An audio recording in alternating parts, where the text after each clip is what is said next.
On a hillside overlooking East Los Angeles, in the heart of the barrio, something unusual is about to happen.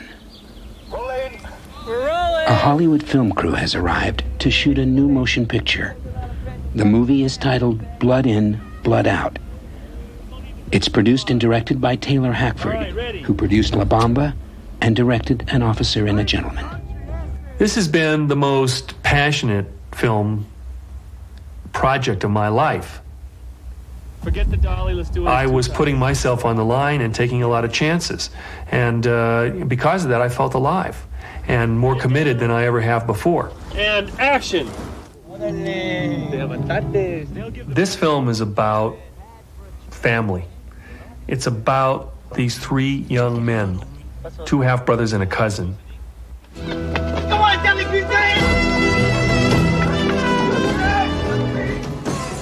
This film explores the pain and the intensity of the Latino life in East Los Angeles.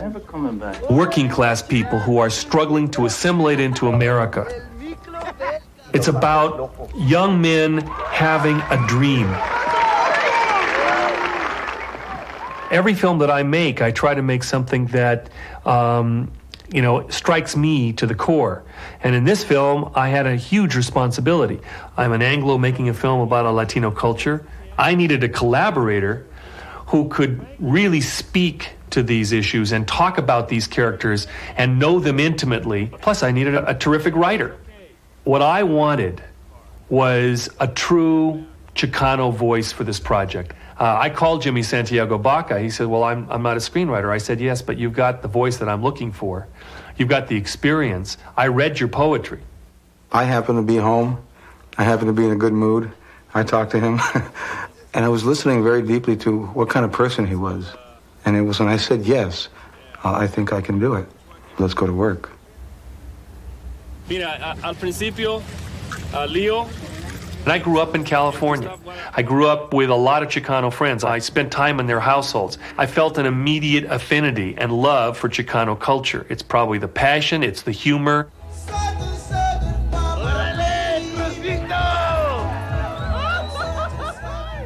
East Los Angeles is the biggest barrio in the United States.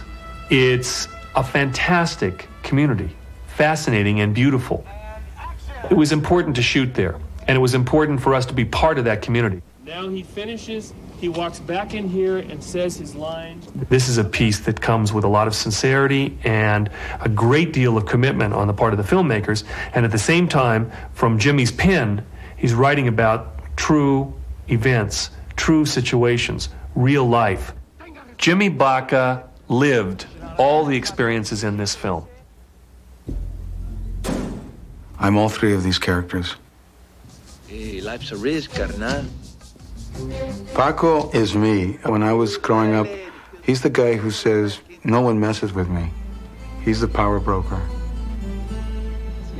He changes because he realizes that whatever it is that he's doing, if it begins to kill the children, it's got to stop. Cruz is the painter. He interprets the mythology of the barrio through his murals and his painting. He's the one that gives meaning to our path in this life. He's the interpreter of dreams. Miklo is the person who always wants to be accepted, who wants to be in. He has a white father and a Mexican mother. Since he's been ostracized, he creates his own family, and he finds that he's got to create that family in the worst of places, in prison.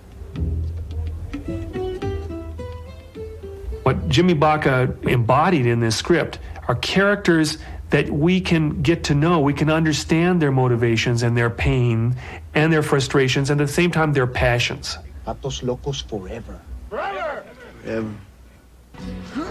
These three kids' lives, when they wake up in the morning, anything could happen and death is around every corner. You see, existence in their life is not broad. It doesn't take on tomorrow. Only thing that counts is today. Who are you fighting? Just fighting yourself! What are you doing? Those are my carnales, they're my family! I'm your family! The violence comes out, but these are children doing it. You gotta understand, these are kids. They don't know what the consequences are. They don't know that the boundaries are gonna burst. It's an eye for an eye, biblical avenging. The three brothers in this film go through drastic changes in their lives. The greatest passions can exist within a family, the greatest loves, the greatest hatreds, but you're always bound by that bond of blood. Over the course of time, they move in different directions, and you see brother coming up against brother. Paco's a policeman. He comes to a robbery. Miklo is one of the masked robbers. It's at that point in time that Paco is making the most crucial decision in his life, either to betray his own people or stay true to himself and to his own belief system.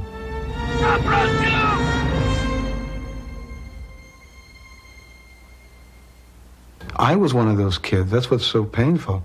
I was the kid on the corner. I'm the guy in prison who went through the gangs. I'm the guy who witnessed the injustices. I was the guy who raged and hated.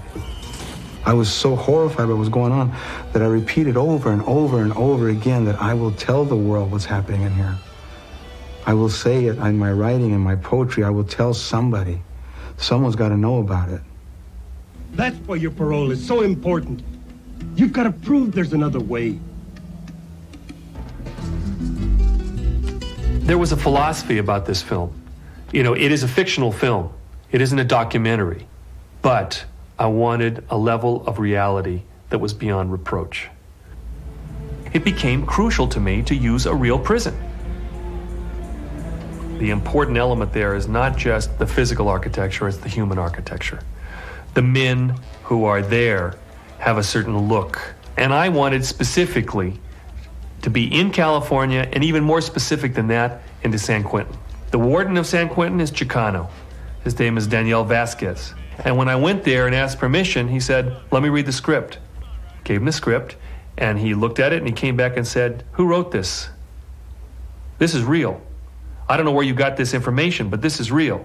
And because of that, he let us in. When I put the actors in with you guys, You walk through the gates and they make you sign something that says, "We do not have a hostage policy here." That means you go in at your own risk. It's a sobering responsibility. I know the danger of it, and I didn't soft pedal that to the crew. We never had an incident. We shot there for 5.5 weeks, and it was an incredible experience. And I know the reality is on the screen. When you're inside those prison walls and you see those men's faces, there's only 8 actors. All the rest are real inmates. I don't think that this film has followed the footsteps of any film before it. I don't think it has predecessors. I think that what Taylor Hackford did as a director was leap into this arena of fire. It could have been easy to follow some sort of recipe, but we didn't. We were truly following the heartbeat of East LA. Because we're from East Los, ese. The film is about revelation and forgiveness.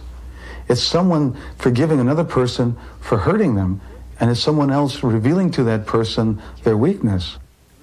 At the very end, we're looking at a man weeping who hasn't wept. We're looking at a man talking who hasn't talked. We're looking at 2 brothers embracing who haven't embraced. What's important at the end of this film is that you see characters that have gone through and survived. They've come out on the other end, and the healing can begin. We are in this boat together. We must discover each other's cultures in this country, as we always have, in order to survive. This film can be a step in that direction.